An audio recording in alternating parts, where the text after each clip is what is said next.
한 목소리로 함께 읽도록 하겠습니다.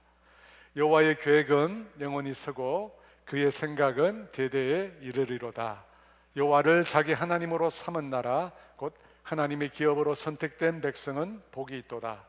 여호와께서 하늘에서 굽어보사 모든 인생을 살피시며 곧 그가 거하시는 곳에서 세상의 모든 거민들을 굽어 살피시는도다. 그는 그들 모두의 마음을 지으시며 그들이 하는 일을 굽어 살피시는 이로다. 많은 군대로 구원 얻은 왕이 없으며 용사가 힘이 세어도 스스로 구원하지 못하는도다. 구원하는 데에 군마는 헛되며 군대가 많다 하여도 능히 구하지 못하는도다.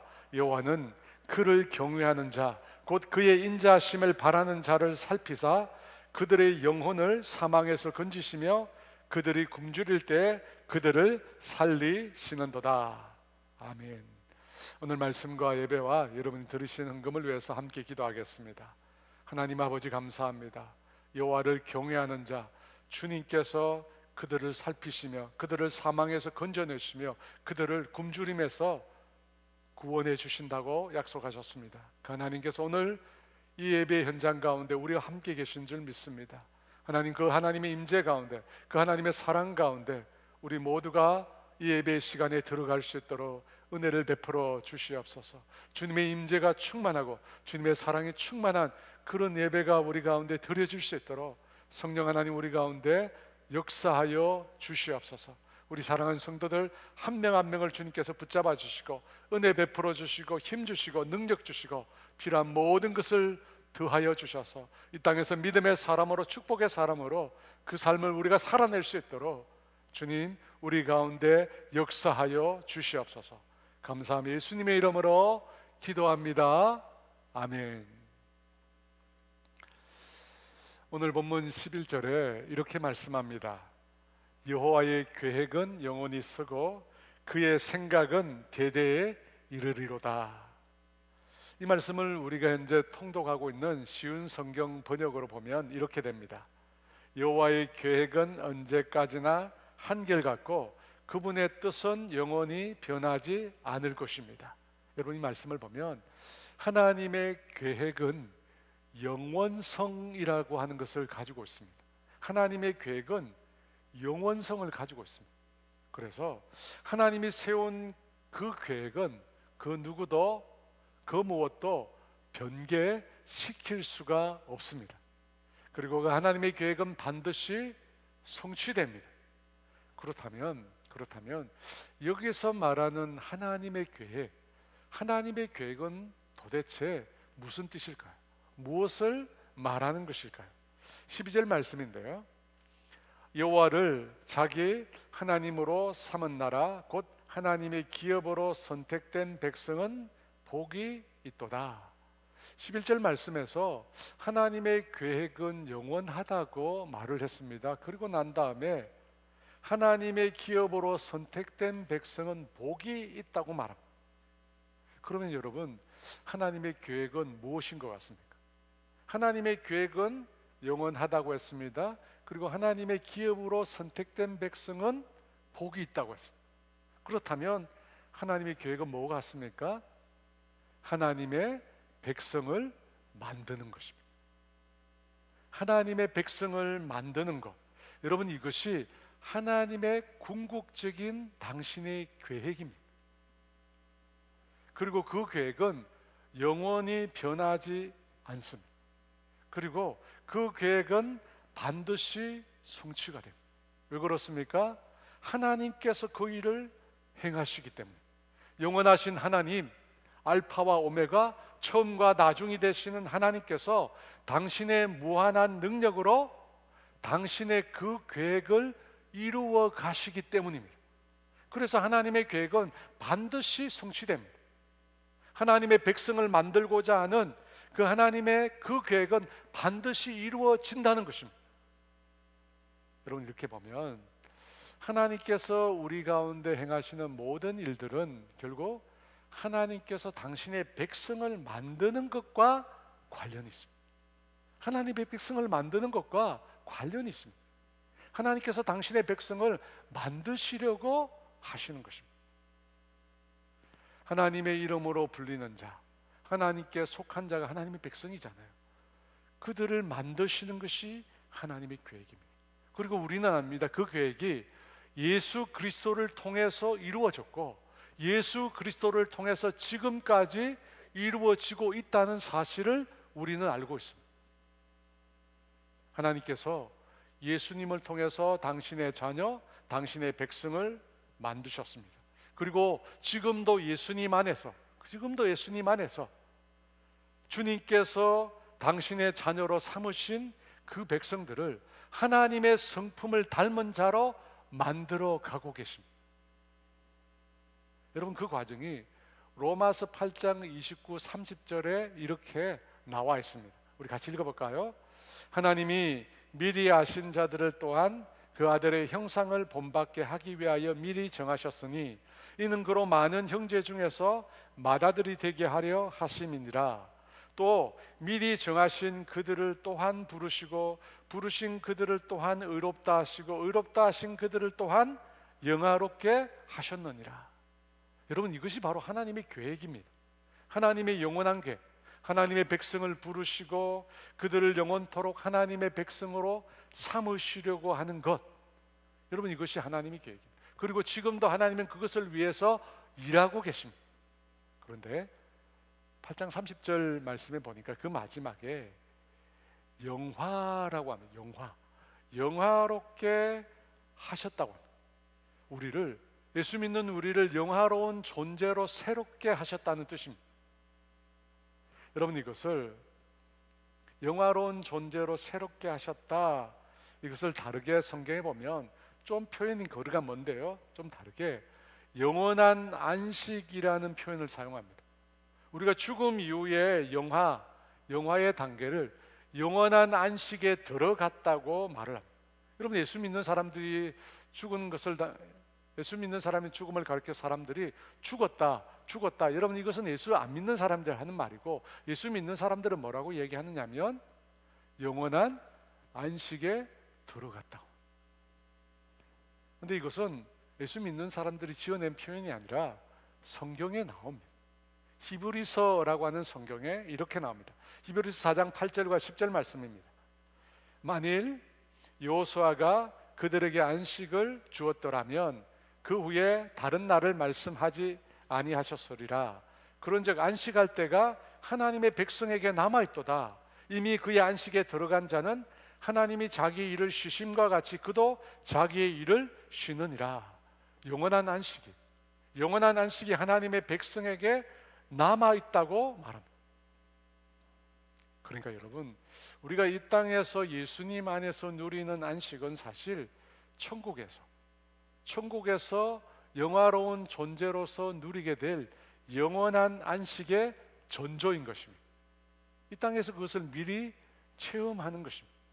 제가 왜 영화롭게 되었다라고 하는 사실을 이 영원한 안식이라는 것에 빗대어 오늘 말을 할까요? 그것은 제가 지난 2월 2일부터 2월 29일까지 정확하게 28일 동안 안식일을 미국 서부에서 제가 보냈기 때문입니다. 제가 어떻게 그 시간을 보냈는지 여러분에게 말씀을 드리려고 합니다. 궁금하잖아요. 그리고 저한테 또 물어볼 거기 때문에 제가 다 얘기 드리는 겁니다. 사실 4년 전쯤에 안식월에 대한 마음이 제게 들었어요. 4년 전쯤에 2024년 1월이나 2월 되면 안식일을 보내야겠다, 안식월을 보내야겠다, 그런 마음을 제가 갖게 되었습니다. 제가 그런 마음을 갖게 된 것은 사실 아이들 때문입니다. 여러분, 자녀들이 금방 자라서 이제는 저희 집 아이들이 키가 커서 저보다 커지려고 합니다. 제가 그걸 보면서 이 자녀들과 함께 보낼 수 있는 시간이 생각만큼 그렇게 길지 않겠구나, 그런 생각을 하게 됐습니다. 여러분, 목회자의 사역 특성상 자녀들과 보내는 시간이 아주 많이 부족합니다. 아시겠지만 이 자녀들이 시간이 나는 주말에 목회자는 제일 바쁘고 시간이 없습니다. 그래서 이 애들과 이 자녀들과 곧 제품을 떠나게 될 이 아이들과 마지막으로 좀 긴 시간을 한번 가져보면 좋겠다라고 하는 마음의 소원이 제 안에 생겼습니다. 그런데 여러분, 그 마음이 주님이 저에게 주신 것일까요?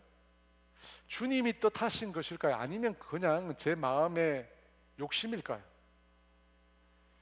그래서 저는 정말 이것이 주님의 계획인지 뜻인지를 물었습니다.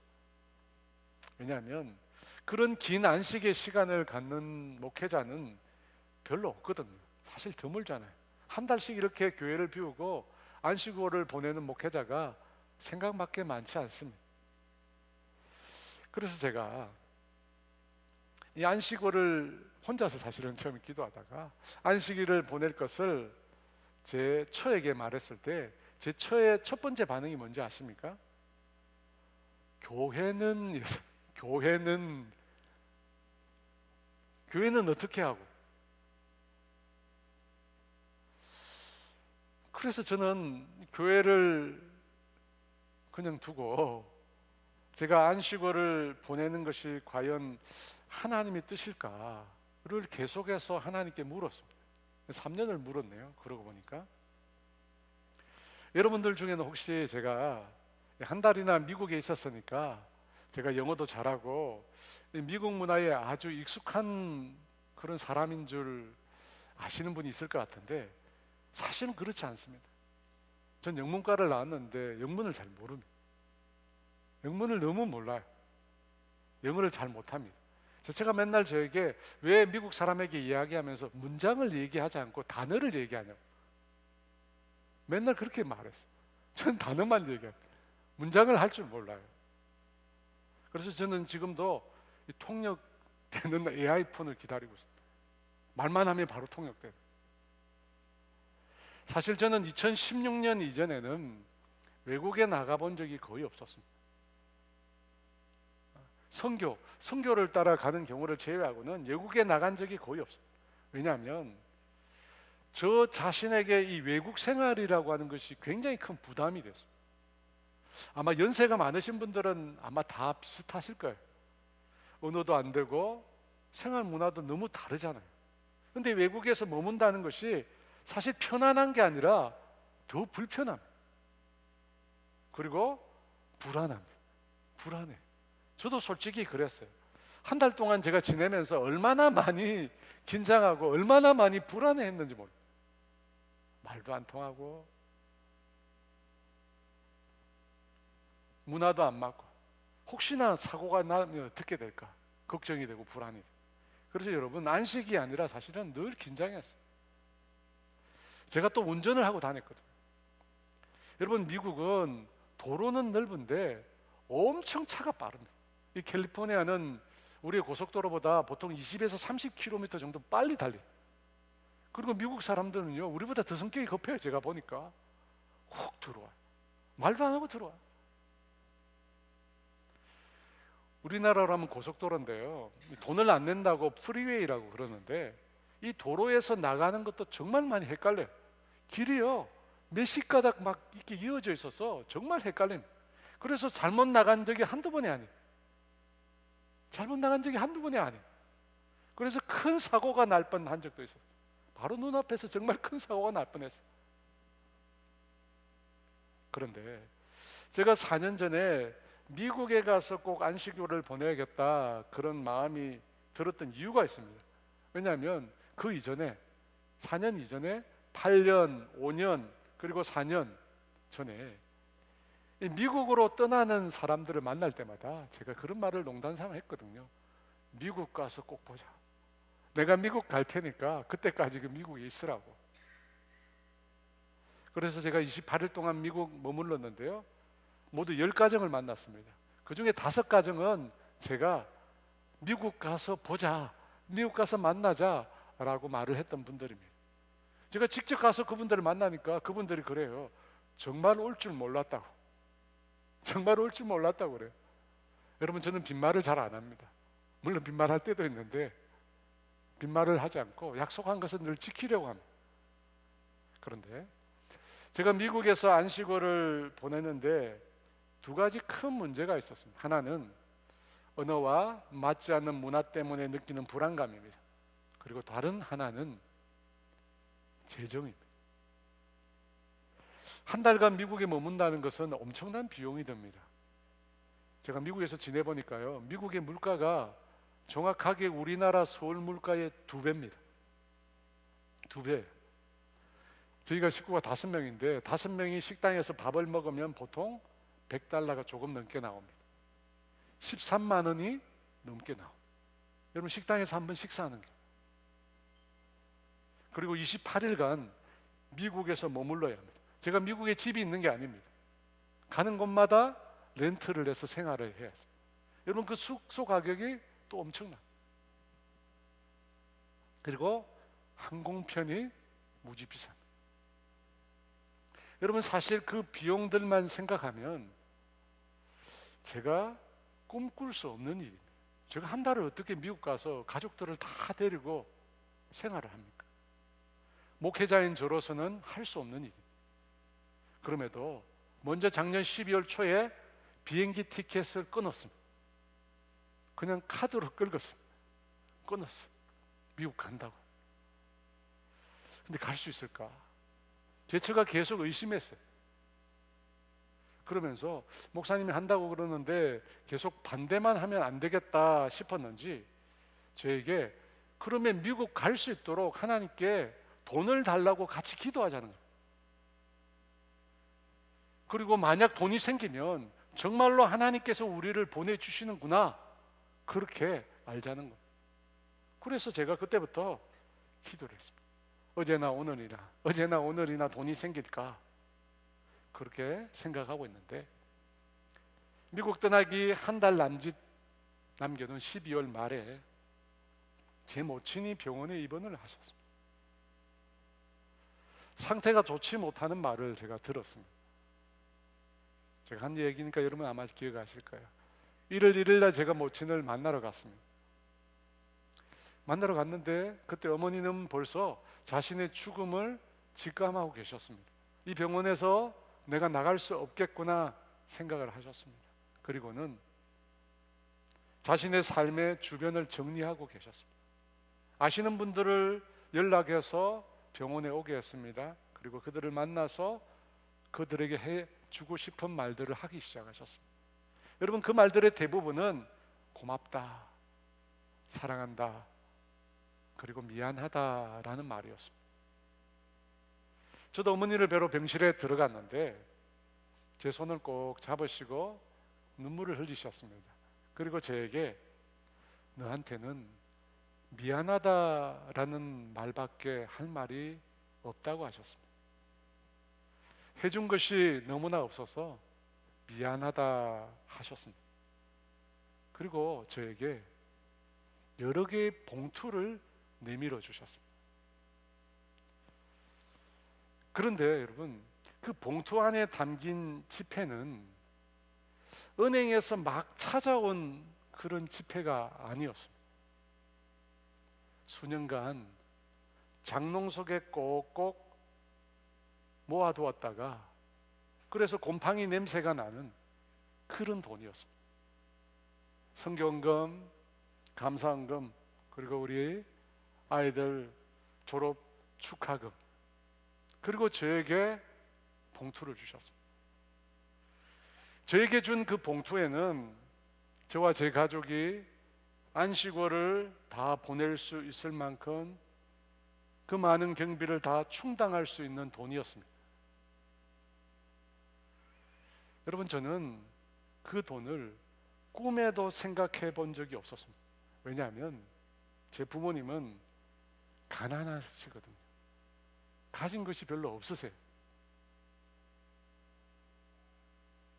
다른 사람이 보증을 서서 망했고 남아있는 모든 재산을 주식에 투자했다가 완전히 망하셨습니다. 그래서 신용불량자였습니다. 그래서 저는 어머니가 저에게 그렇게 큰 돈을 주실 거라고는 꿈에도 생각 못했어요. 꿈에도 생각 못했어요.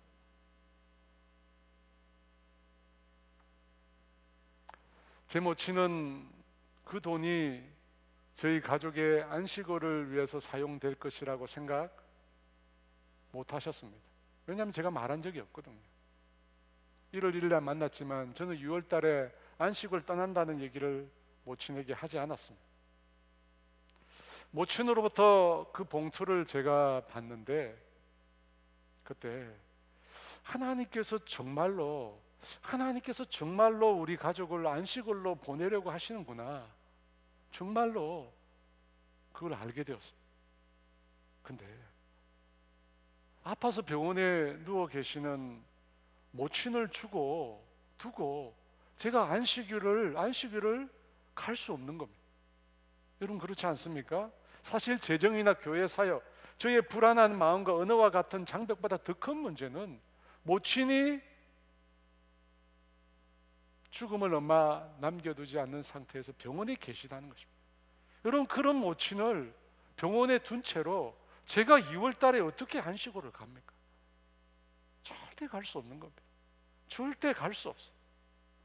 저는 그 돈을 받았는데 분명히 하나님이 안식일을 가라고 주신 돈 같은데 모친이 병원에 있는데 어떻게 내가 이 돈을 가지고 갈 것인가 수없이 많이 고민했습니다.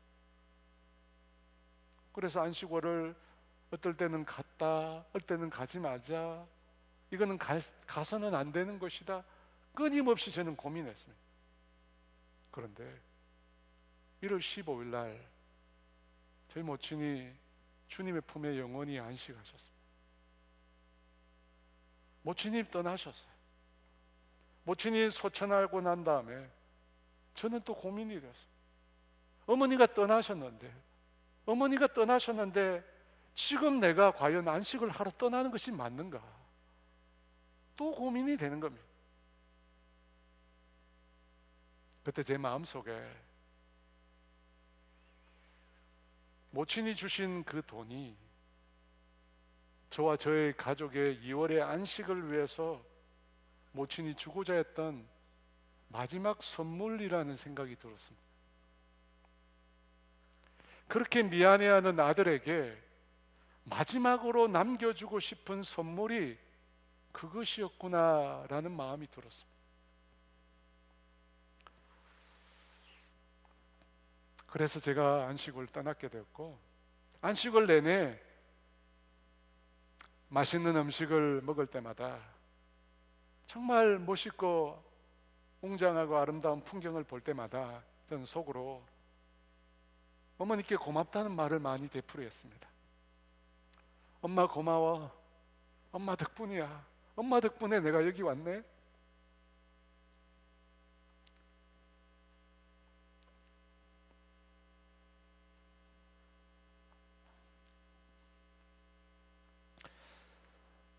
사 년 전에 처음 안식일을 가족과 함께 보내겠다 마음이 들었을 때 지금 저에게 일어나는 이 모든 일들을 제가 과연 생각이나 할 수 있었을까요? 아닙니다. 제가 생각하고 제가 계획한 일이 아니었습니다. 그런데 왜 하나님은 이 모든 일들을 계획하신 것일까요? 여러 차례 말씀드렸지만 저는 서울 오륜교회에서 8년 8개월을 목양국장, 흔히 수석목사라고 하는데요, 그렇게 사역을 했습니다. 저는 그 8년 8개월 동안 목양국장으로서 단 한 번도 주일을 빠진 적이 없었습니다. 주일 사역을 쉰 적이 없었습니다. 목사는 사실 주일을 쉬어야 휴가입니다. 그런데 저는 단 한 번도 주일을 쉬지 못한 것이 아니라 쉬지 않았습니다. 쉬지 않았어요. 이 부교육자들은 여름 휴가가 되면 주일도 한 주 쉬게 되어 있습니다. 하지만 저는 쉬지 않았어요. 그리고 2박 3일로 주어지는 결혼 기념일 휴가도 단 한 번만 갔습니다. 왜 제가 쉬지 않았을까요? 하루를 쉬고 돌아오면 제가 해야 할 일이 너무 많아졌기 때문에. 주일 하루 쉬니까 일이 너무 많은 거예요. 그런데 저는 그렇게 하는 것이 진짜 헌신이고 진짜 열심이고 주님을 위한 길이라고 생각했습니다. 그렇게 쉬지 않고 일하는 것이 주님을 위해서라고 생각했습니다. 분당 오륜교회 와서도 마찬가지였습니다. 목사들이 안식하는 월요일에 쉰 적이 없습니다. 완벽히 쉰 적이 없습니다. 월요일은 저는 새벽 기도를 해야 했고 작년에는 월요일에 순모임을 인도했습니다. 여러분, 흔히 개척교회 목사는 산모라고 합니다. 세 가지가 없답니다. 공휴일이 없고 명절이 없고 월요일이 없습니다. 개척교회 목사는. 그런데 저는 그게 헌신이고 열심이고 주님을 위한 길이라고 생각했습니다. 제가 미국에 안식월을 가서 어떻게 보내신지 아십니까? 미국에서 비행기에서 하루를 잔 것을 빼고 27일을 숙소에서 잤습니다. 렌트를 했어요. 6개 도시 27일간 저희가 머문 숙소는 12곳이었습니다. 마지막 숙소에서 6일을 빼고요, 보면 21일 동안 6개 도시에서 11곳의 숙소에서 지냈습니다. 여러분 계산해 보십시오. 어떻게 됩니까? 이틀 자고 짐을 옮기는 생활을 반복했습니다. 여러분 미친 듯이 돌아다녀요. 이틀 자고 짐을. 여러분 그 생활이 어땠겠습니까? 짐을 싸고 푸는 엄마들, 주부들은 잘 알 것입니다. 그 생활이 어떨지. 힘들어해서 집으로 가자는 아이들에게 저는 우리가 지금 광야 생활을 하고 있다고 했습니다. 이스라엘 광야 생활을 그랬잖아요. 구름 뜨고 불기둥 뜨면 짐 싸서 움직여야 합니다. 저희가 그랬어요. 게다가 저는 미국이 그렇게 넓은지 몰랐습니다. 미국 정말 넓습니다. 이틀에 한 번은 제가 서울에서 부산까지를 운전했습니다. 이틀에 한 번. 마치 브레이크가 고장난 차처럼 저희가 달렸습니다. 왜 그렇게 다녔는지 지금 생각해 보면 이해가 잘 안 됩니다. 그래서 만나는 사람들마다 하는 말이 우리 가족이 모두 피곤에 쩔어 있다고 했습니다. 마지막 6일을 지낸 숙소에서 제가 비로소 멈추기 시작했습니다. 그 전까지 잠을 잤는데 많이 못 잤습니다. 그런데 그 집에서는 그렇게 잠이 깊이 잘 들었습니다. 그곳에 도착한 첫날 밤 잠을 잤는데 잠 자는 가운데 멈추라고, 이제는 멈추라는 말이 자꾸만 제 마음속에 들려왔습니다. 여러분, 안식이라는 말의 뜻은 멈춤입니다. 안식이란 말은 멈춘다는 겁니다. 하던 일을 멈추는 것이 안식입니다. 마지막 주일에 한 교회에 가서 예배를 드렸습니다. 그 예배 전에 그 교회에서는 한 영상을 보여주는데 그 영상에 무슨 문구가 나왔느냐면 일과 쉼은 생명의 리듬이라는 내용이 나왔습니다. 일과 쉼은 생명의 리듬이라는 것입니다. 생명은 어떻게 리듬하느냐면 일하고 쉬고 일하고 쉰다는 것입니다. 사람이 생명을 건강하게 유지하기 위해서는 일하고 난 다음에 쉬어야 한다는 겁니다. 그날 왜 그 영상이 그곳에서 틀어졌을까요? 여러분, 사람이 쉬기만 하면 안 됩니다. 사람은 일해야 합니다. 일은 인간이 타락하기 이전에 하나님이 주신 겁니다. 하나님의 선물이에요. 선물입니다. 노동은 하나님의 선물이에요. 그래서 일하는 사람이 건강합니다. 문제는 인간이 타락함으로 인하여 인간이 노동으로부터 소외된 것입니다. 일이 우리를 힘들게 만들게 된 것입니다. 일을 해도 결과를 얻지 못하게 된 것입니다. 과하게 일하게 되기 시작한 것입니다. 그럼에도 여러분, 건강한 생명을 위해서는 반드시 일해야 합니다. 다만 그 일과 함께 어떻게 해야 합니까? 반드시 쉬어야 합니다. 여러분, 그것이 생명의 리듬입니다. 일하고 쉬고 일하고 쉬어야 합니다. 일했으면 반드시 멈추어야 합니다. 추신수라고 하는 야구 선수가 있습니다. 아마 다 아실 거예요. 미국 메이저리그에서 17년을 뛰었습니다. 그런데 이 추신수 선수가 가장 뛰어난 성적을 올렸을 때가 있었습니다. 2013년입니다. 신시내티 레즈라는 팀에서 뛸 때인데 그때 성적이 가장 좋았습니다. 여러분, 그때 왜 그의 성적이 가장 좋았을까요? 이유는 쉴 수 있었기 때문입니다. 당시 이 신시내티 레즈의 감독이 더스티 베이커라고 하는 감독이었습니다. 이 메이저리그 선수들의 아주 존경한 감독 중에 한 사람입니다. 이 베이커 감독은 이 추신수가 성적에 대한 부담이 아주 많다는 사실을 알고 있었습니다. 그래서 어떤 말을 했느냐면 경기를 마치고 퇴근하는 길에는 야구를 야구장에 두고 집으로 가라고 했습니다. 여러분 무슨 말입니까? 집으로 갈 때는 그날 있었던 경기에 대해서 더 이상 생각하지 말라는 것입니다. 집으로 가면 그냥 편안히 쉬라는 것입니다. 여러분, 일을 했으면 그 다음에는 멈추어야 합니다. 멈추어야 해요. 그런데 멈추는 게 쉽지 않아요. 생각보다 멈추는 게 쉽지 않습니다. 여러분, 우리는 주의를 멈춘다고 생각하지만 수없이 많은 사람들은 주의를 멈추지 않고 계속해서 그 머릿속에서 일하고 있습니다. 여러분, 멈춘다라고 할 때 한 가지 전제가 있습니다. 어떻게 해야 멈출 수 있을까요? 내가 하고 있는 일을 맡겨야 합니다. 내가 하고 있는 일을 맡겨야 합니다. 그래야 비로소 우리가 쉴 수 있습니다. 둘째 날 그 집에서 잠을 자는데 이번에는 사랑하는 자에게는 잠을 주신다는 말씀이 계속 생각났습니다. 시편 127편에 나오는 말씀이잖아요. 여호와께서 집을 세우지 아니하시면 세우는 자의 수고가 헛되며 여호와께서 성을 지키지 아니하시면 파수꾼이 깨어 있음이 헛되도다. 너희가 일찍이 일어나고 늦게 누우며 수고의 떡을 먹음이 헛되도다. 그러므로 여호와께서 그의 사랑하는 자에게는 잠을 주시는 거예요. 여러분 무슨 말입니까? 맡겨야 하나님께 맡겨야 쉼을 얻는 것입니다. 하나님께 맡겨야 쉴 수 있습니다. 하나님께 맡겨야 편안히 잠을 잘 수 있습니다. 여러분, 신앙인으로서 살아가면서 우리에게 꼭 필요한 고백 중에 하나는 맡겨드림의 고백입니다.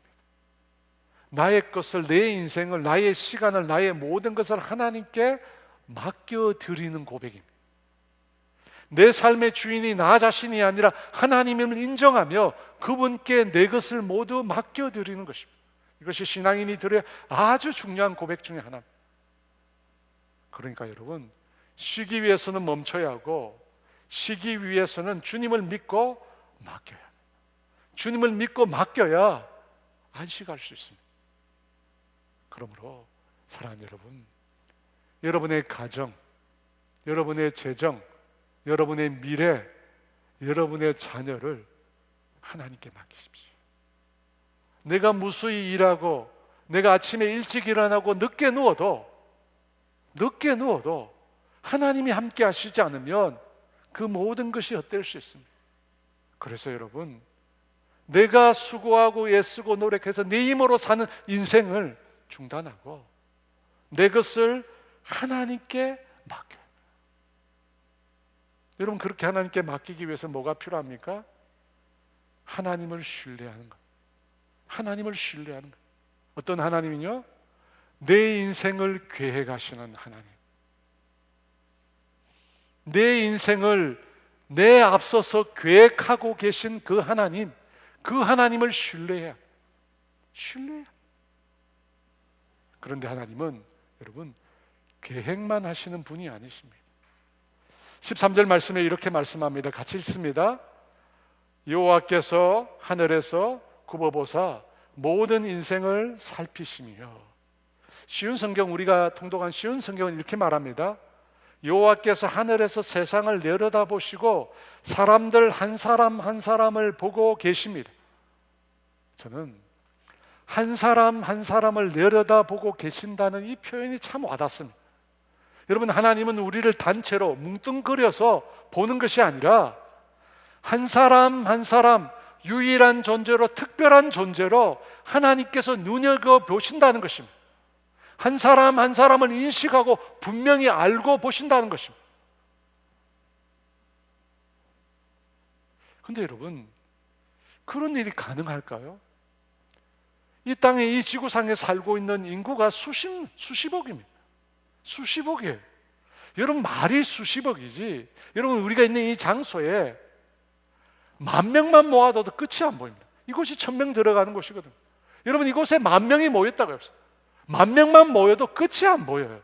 그런데 수십억이나 되는 사람들의 생각과 수십억이나 되는 사람들의 일상의 생활을 어떻게 하나님이 돌보실 수 있습니까?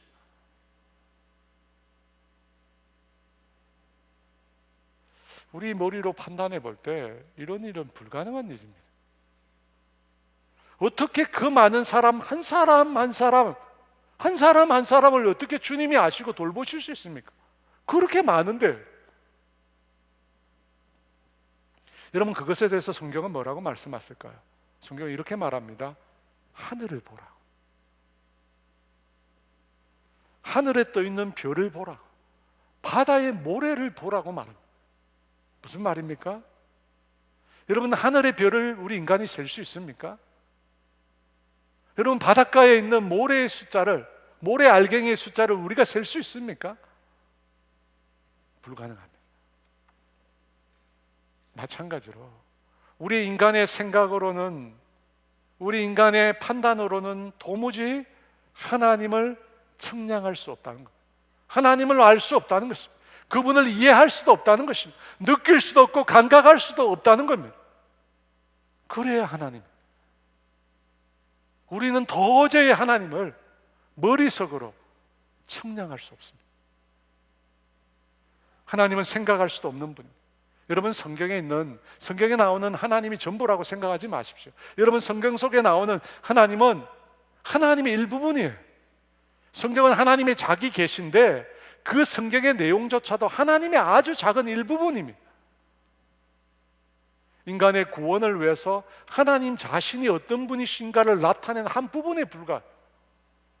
여러분, 하나님은 끝이 없습니다. 하나님은 끝이 없으신 분입니다. 영원한 분이십니다. 측량할 수가 없습니다. 그분은 너무 크십니다. 생각할 수도 없을 만큼 크신 분입니다. 너무너무 커서요. 우리가 도무지 담을 수 없습니다.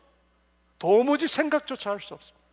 근데 여러분, 더 놀라운 것은 그렇게 크신 분이, 그렇게 놀랍게 크신 분이 그렇게 작은 것까지, 인간의 눈에도 보이지 않는 인간의 깊은 마음 속에 담겨져 있는 것까지 하나님이 아신대.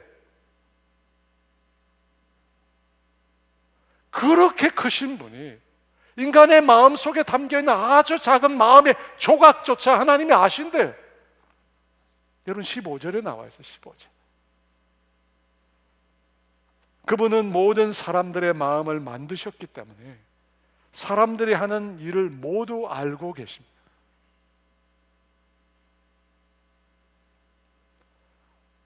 제가 미국에 머무는 동안 미국의 여러 교회를 보았습니다. 교회가 무너져가는 것들을 보았습니다. 여러분, 노인들만 모입니다. 노인들만 모입니다. 나이 많은 분들이 천국에 갈 때까지 자신의 신앙을 지켜달라고 목회자를 청빙합니다. 여러분, 이건 양로원입니다. 자신이 이제 늙어서 천국에 갈 때까지 자기 신앙을 지켜줄 목회자를 청빙해요. 양로원 교회. 여러분, 이것이 미국의 현실이고 곧 이 땅에 닥쳐올 현실입니다. 아마 5년 안으로 닥쳐올 거예요. 양로원 교회. 대한민국의 출산율은 0.72명입니다. 전 세계가 우려하고 걱정하고 있습니다. 한국 교회는 허리 세대인 30, 40대가 없습니다. 30, 40대가 없어요. 코로나 이후에 33% 되는 30, 40대 성도들이 33%가 가난한 성도도 아닌데 교회 출석하지 않습니다. 다음 세대는 없고 점점 노인만 남아 있습니다. 1만 교회가 사라졌습니다.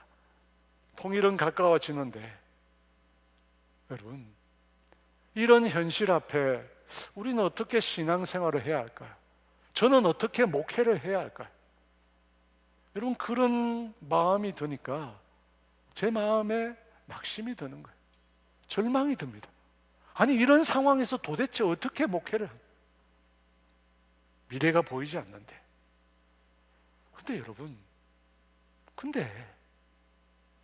하나님은 하늘의 하늘이라도 감당할 수 없는 광대하신 분이라고. 인간의 생각으로 절대 담을 수 없는 무한한 분이시라고 합니다. 인간의 생각으로, 인간의 상상으로 생각할 수도 없는 분이라고 그래요. 근데 그 하나님께서 우리 인생을 위하여, 우리 한 사람 한 사람을 위하여 작은 일조차도 계획하고 계시고, 우리 눈에 보이지 않는 일조차도 계획하고 계시고 우리를 돌보신다고 합니다. 돌보신대요. 한 사람 한 사람 그 마음을 다 아시고, 그들의 삶을 읽고 일어나고 앉고 그들의 모든 삶을 알고 계시고 살펴보신다고 합니다. 여러분, 그 하나님을 생각하니까, 여러분 그 하나님께 시선을 고정하니까, 그 하나님을 바라보니까 소망이 생깁니다. 절망은 사라지고 소망이 생겨나기 시작합니다. 왜냐하면 그 하나님께는 계획이 다 있다는 것입니다. 여러분, 우리에게는 없지만 그 하나님께는 계획이 다 있다는 것입니다. 11절 말씀에 이렇게 말합니다. 여호와의 계획은 영원히 서고 그의 생각은 대대에 이르리로다. 여호와의 계획은 영원히 서고 그의 생각은 대대에 이르리로다. 하나님 우리에게 말씀하십니다. 하나님의 계획은 영원히 있다는 것입니다.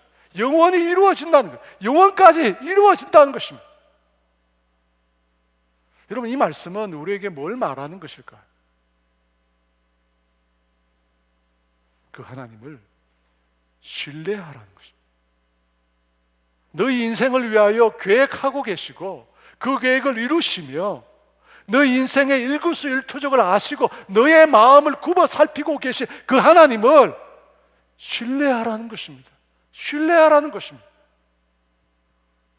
여러분, 하나님은 계획이 다 있습니다. 계획이 다 있어요. 오늘 본문의 16절에서 19절 말씀은 이렇게 말씀합니다. 우리 같이 읽어볼까요? 많은 군대로 구원 얻은 왕이 없으며 용사가 힘이 세어도 스스로 구원하지 못하는도다. 구원하는 데 군마는 헛되며 군대가 많다 하여도 능히 구하지 못하는도다. 여호와는 그를 경외하는 자, 곧 그의 인자하심을 바라는 자를 살피사 그들의 영혼을 사망에서 건지시며 그들이 굶주릴 때 그들을 살리시는도다.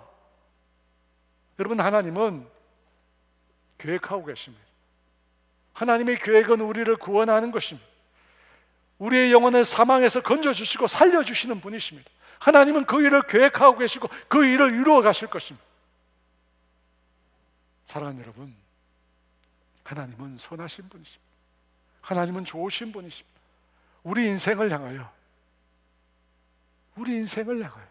저에게, 여러분에게 가장 좋은 선물을 준비하고 계신 분이십니다.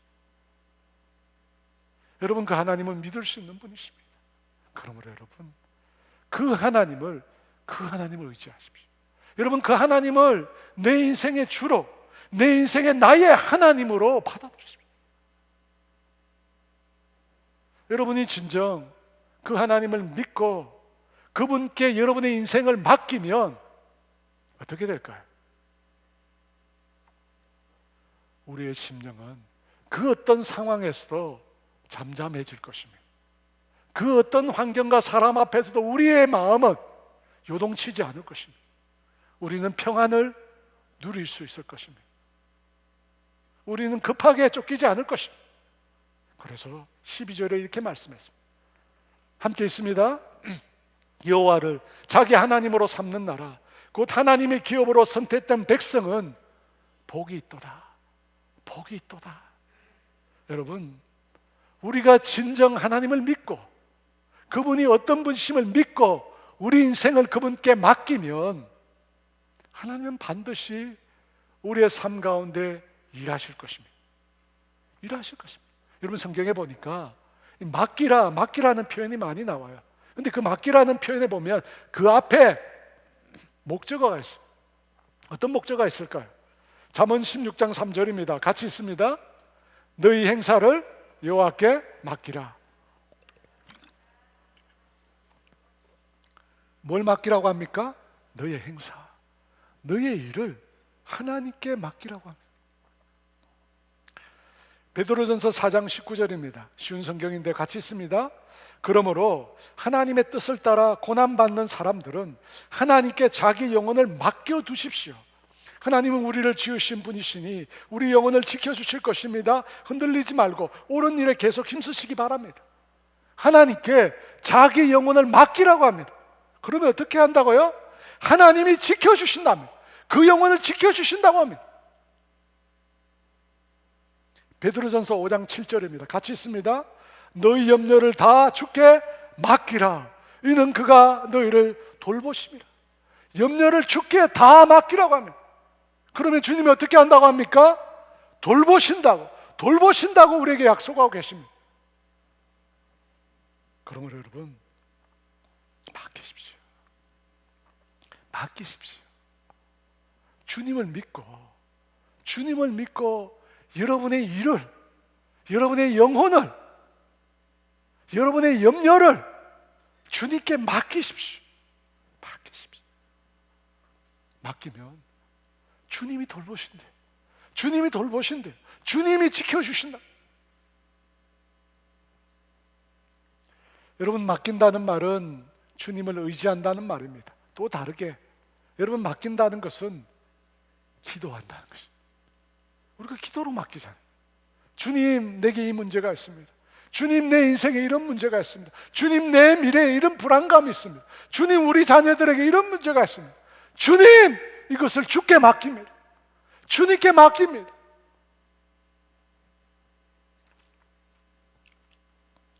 마크조 스테이시라고 하는 부부가 있습니다. 왼편에 보이는 부부인데요, 미국에서 만난 마지막 10번째 가정이 이 두 분이었습니다. 저희 교회에 여러 번 오셨습니다. 금요 기도에도 오셨고 수요 예배도 오셨어요. 주일은 안 오셨는데요, 5월달이 되면 이분들이 또 오실 것입니다. 이분들에게 딸이 한 명 있습니다. 이름은 하은이라고 합니다. 그런데 하은이는 부모님께 늘 불만이 많았다고 합니다. 왜냐하면 왜 아빠 엄마는 다른 사람들처럼 살지 않는가에 대해서 불만이 많았다고 합니다. 마크와 스테이시는 좋은 사역지와 직업을 버리고 2013년에 선교사로 헌신했습니다. 이전에 마크는 미국의 대형교회 청소년 사역자로 아주 명망이 높았습니다.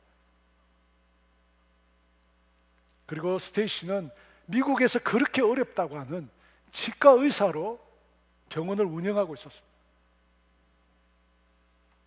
여러분, 그 모든 풍요로운 것들을 다 버리고 그들은 풀타임 사역자로, 풀타임 선교사로 하나님께 헌신했습니다. 그리고 2018년부터는 1년의 반을 아무런 연고도 없는 한국 땅에 와서 다음 세대를 위해서 집회를 하고 또 북한 선교를 위해서 중보와 기도 사역을 하고 있습니다. 그런 부모님이 딸은 늘 불만이었습니다. 왜 우리 부모는 다른 사람들처럼 살지 않는다? 마크와 스테이시가 선교사로 헌신한 2013년은 하은이가 12살 되던 때였습니다. 그랬던 하은이가 아주 자신이 부러워하는 한 분을 만나서 교제를 했습니다. 하은이가 자기 인생의 롤모델처럼 생각하는 분이 있었습니다. 그분은 미국에서 의사였습니다. 게다가 미국의 한인교회 중에 첫째나 둘째 가는 그 교회의 담임 목사님의 사모님입니다. 그 사모님과 하은이가 만나서 교제를 했습니다.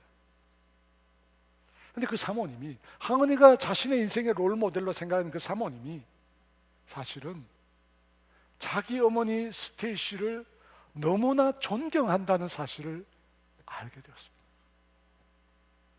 자신은 그렇게 늘 불평불만하는 자신의 엄마가 선교사로 살아가는 그 모습을 보고 너무나 존경한다는 것입니다. 그걸 보고 하은이가 달라지기 시작했습니다. 엄마가 하는 일이 그렇게 귀한 일이구나. 엄마를 향한 딸의 관점이 완전히 달라졌습니다. 부모의 삶을 원망만 하는 하은이는 올해 YM의 DTS 훈련을 지원했습니다. 그리고 지금 훈련을 받고 있습니다. 그리고 그 훈련 기간 중에 부모님께 전화를 해서 자신의 인생을 주님을 위해서 올인하겠다고 고백했습니다. 빌립보서 4장 6절과 7절은 이렇게 말씀합니다. 우리 같이 있습니다. 아무것도 염려하지 말고 다만 모든 일에 기도와 간구로 너희 구할 것을 감사함으로 하나님께 아뢰라. 그리하면 모든 지각에 뛰어난 하나님의 평강이 그리스도 예수 안에서 너희 마음과 생각을 지키시리라. 여러분, 염려하지 말고 감사함으로 우리 인생을 주님께 맡기라고 합니다. 감사함으로. 그러면 모든 지각에 뛰어난 하나님의 평강이 우리의 마음과 생각을 지켜주신다고 약속하고 있습니다. 여러분, 그래서 저도 이제 주님께 온전히 맡기려고 합니다. 정말 주님을 믿고 온전히 맡기려고 합니다. 그래서 이제는 여러분, 저도 안식하면서 사역하려고 그래요. 공휴일도 없고 명절도 없고 월요일도 없는데 이제는 그렇게 하지 않으려고 합니다. 월요일은 제가 새벽기도 설교를 안 하려고 해요. 제가 늘 하고 있는 월요일 순모임을 목요일로 옮기기로 했습니다. 월요일은 그래서 사역하지 않고 쉬려고 합니다. 지금 생각해 보니까 여러분, 쉬지 않고 일하는 것이 얼마나 교만한 짓이고 얼마나 바보 같은 짓인지를 깨닫게 되었습니다. 왜냐하면 주님도 쉬셨거든요. 여러분, 주님도 쉬셨습니다. 근데 인간이 제가 뭐라고 7일 중에 주님도 하루를 쉬셨고 7년 중에 1년을 쉬라고 했는데 인간인 제가 뭐라고 쉬지 않습니까? 여러분도 쉬십시오. 더 이상 고민하지 마시고 염려하지 마시고 주님께 여러분의 인생을 맡겨드리십시오. 주님께 여러분의 미래를 맡겨드리십시오. 주님께 여러분의 자녀를 맡겨드리십시오. 주님께 맡겨드리십시오. 주님을 신뢰하십시오. 여러분, 우리가 쉬지 않는 것, 쉬지 못하는 것은 사실 주님을 신뢰하지 않기 때문입니다. 주님을 온전히 믿지 않기 때문입니다. 내가 해야 한다고, 내가 해야 한다. 다시 한번 말씀드립니다. 하나님은 우리 인생을 계획하시는 분이십니다. 하나님은 우리 인생을 놀랍게 미리 계획하고 계신 분이십니다. 그리고 우리 한 사람 한 사람을 매일 날마다 매 순간 굽어 살펴보고 계신 분이십니다. 우리의 보이지 않는 신음조차도, 마음의 고통조차도 주님은 알고 우리를 돌보아 주시는 분이십니다. 불꽃 같은 눈으로 우리의 심령의 기저에 담겨있는 우리 인생의 고민과 걱정과 불안을 알고 계신 분이십니다. 그리고 그 모든 것들을 책임지시고 해결해 주실 수 있는 분이십니다. 그러므로 여러분, 주님께 맡기십시오. 주님께 기도로 여러분의 모든 것을 맡겨드리십시오. 사랑하는 여러분, 우리가 일하기 위해서 우리의 지친 몸과 지친 마음은 쉼을 얻어야 합니다. 여러분, 그렇지 않으면 고장이 납니다. 우리 몸에 고장이 나든지 부부관계나 부모 자녀 관계나 우리 인간관계 가운데 문제가 생깁니다. 그래서 여러분, 우리는 맡기고 쉬어야 합니다. 한 가지 더 우리의 쉼을 방해하는 것이 있습니다. 매체와 핸드폰이라는 것입니다. 여러분, 우리가 쉬기 위해서는 우리의 마음이 쉼을 얻어야 합니다. 그런데 우리가 즐겨보는 매체와 핸드폰은 우리를 쉬게 하는 것처럼 보이지만 사실은 우리를 쉬지 못하게 합니다. 우리를 더 일하게 만듭니다. 끊임없이 일하게 만듭니다.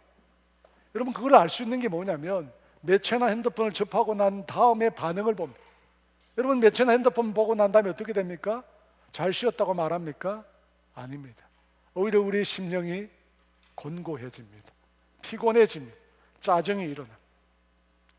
여러분, 그것은 우리를 쉬게 하지 못합니다. 우리를 위로하지 못합니다. 여러분, 그래서 그것을 내려놔요. 사실은 저와 여러분 다 알고 계십니다. 여러분 다 알잖아요. 그럼에도 우리는 쉽게 그것에 매달려 있습니다. 왜 그렇습니까? 잠시 잠깐이지만 그것이 우리에게 쾌락을 주기 때문에. 잠시 잠깐이지만 쾌락이 우리에게 임하죠. 하지만 그 쾌락은 쉼이나 안식이 아닙니다. 성도착자였으며 또 방탕하였던 어거스틴은 그런 고백을 했습니다. 주님을 만날 때까지 내 영혼은 쉬지 못했다고 했습니다. 여러분, 주님을 만나는 것, 주님을 만나는 것이 우리를 진정으로 쉬게 합니다. 마태복음 11장 28절은 이렇게 말씀합니다. 같이 있습니다. 수고하고 무거운 짐진 자들아 다 내게로 오라. 내가 너희를 쉬게 하리라. 안식오를 끝나고 여러분이 듣는 첫 번째 저의 메시지는 안식입니다.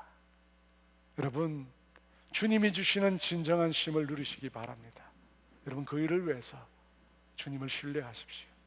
그리고 주님을 온전히 믿고 여러분의 인생을 맡겨드리십시오. 우리 주만 바라볼지라 라고 하는 찬양 함께 드리면서 주 앞에 나아가겠습니다.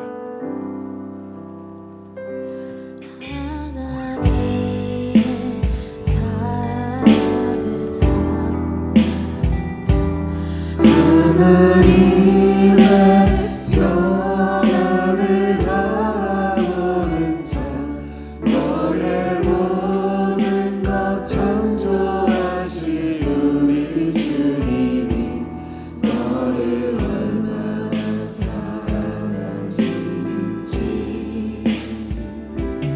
하나님께 찬양과 경배하는 자, 하나님의 선하심을 닮아가는 자, 너의 모든 것 창조하신 우리 주님이 너를 자녀 삼으셨네.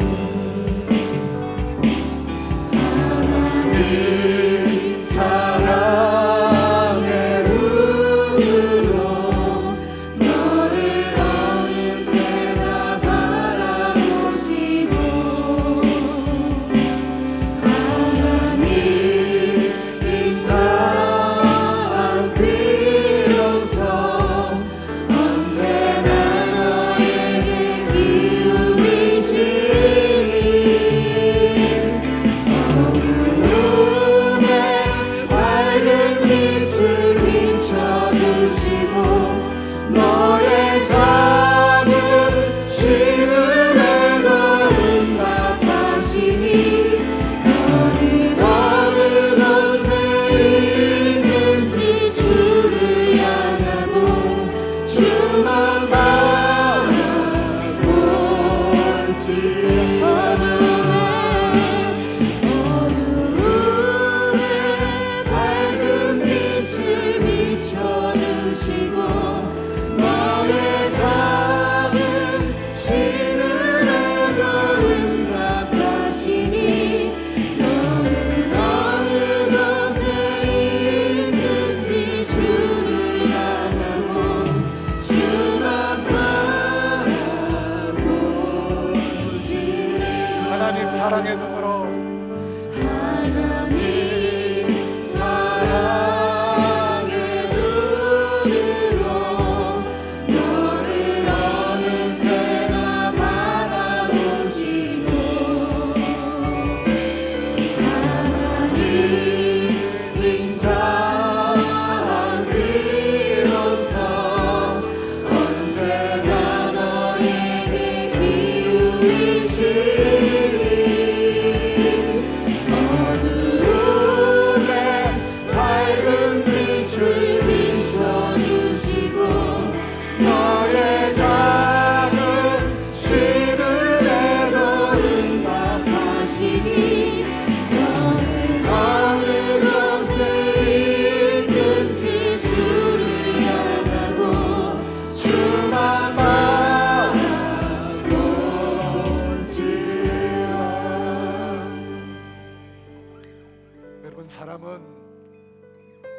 기도하심을 반복해야 합니다. 그것이 사람의 생명의 리듬입니다. 여러분, 이것이 깨지면 사람의 생명에 문제가 생깁니다. 여러분, 일하셨으면 쉬셔요.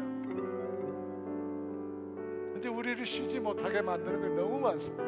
너무 많아요.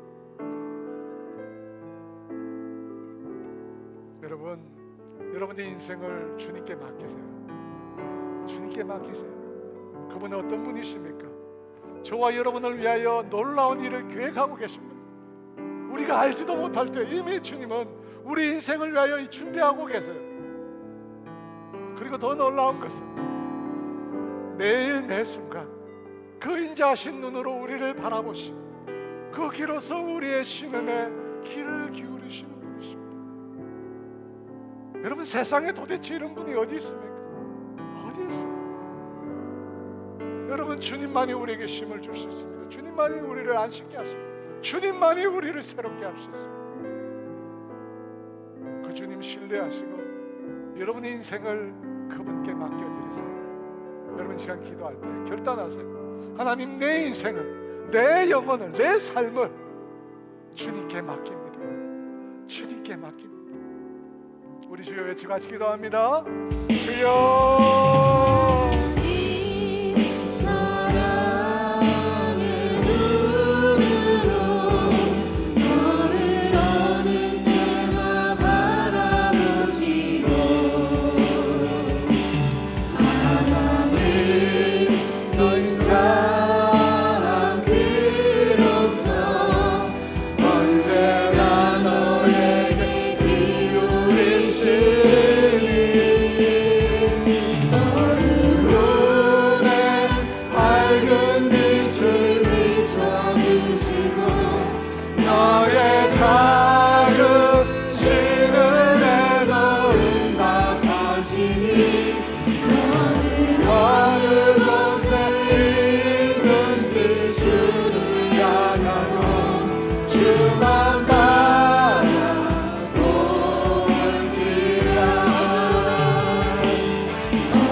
가지 더 기도했으면 좋겠습니다. 여러분, 다음 세대가 없습니다. 여러분, 양로원 되시겠어요? 나 천국 갈 때까지 나 잘 위로해 달라고, 잘 돌봐 달라고 여러분, 그런 목회자 불러서 예배 드리시겠습니까? 여러분, 우리의 다음 세대, 우리 아이들 믿음의 사람으로, 축복의 사람으로, 하나님의 손에 붙들려 쓰임받는 사람으로 우리가 키워내야 합니다. 우리 아이들 그렇게 우리 붙들어줘야 합니다. 우리가 그 아이들을 위해서 기도했습니다. 하나님, 믿음의 세대들이 다시 일어나게 해주세요. 우리 그 아이들 한 명 한 명 우리 그 영혼들 잃어버리지 않고 그 믿음 그들을 지켜갈 수 있도록 주님, 내가 기도하겠습니다. 주님, 내가 헌신하겠습니다. 우리 다음 세대를 위해서 우리 주여 외쳐 같이 기도하겠습니다. 주여,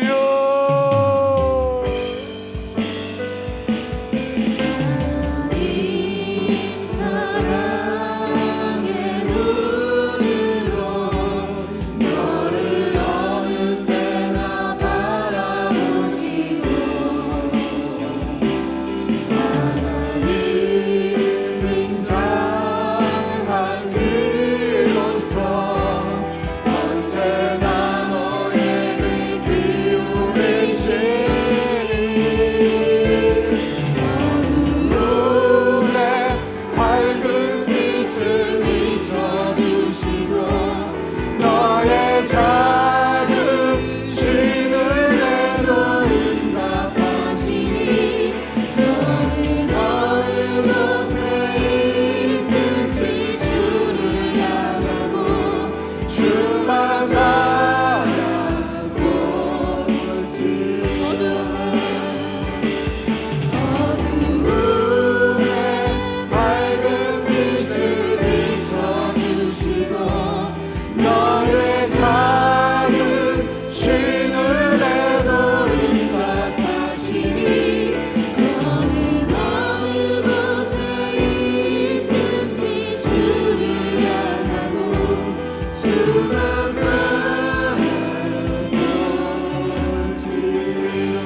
아버지 용서해 주세요.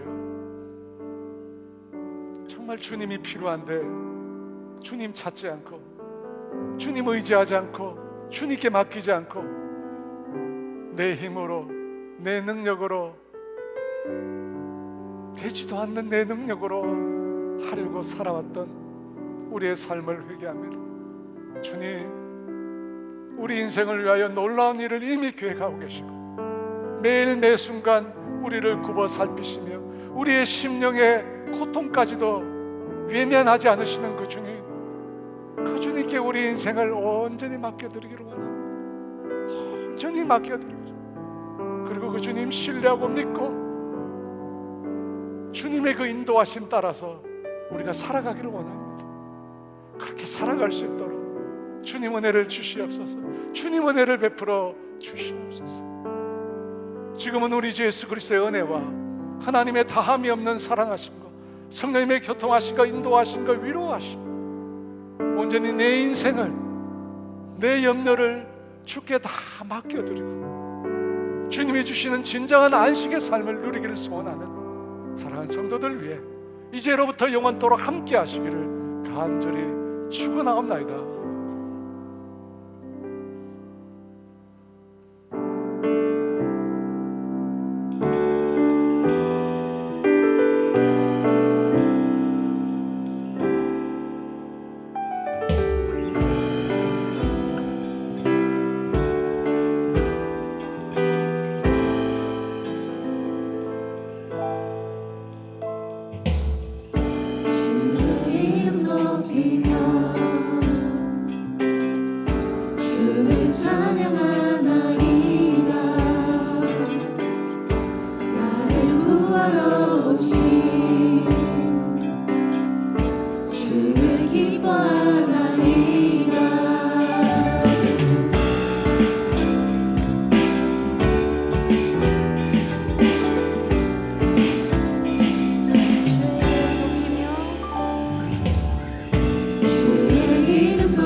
십자가를 지시고 죄 사함에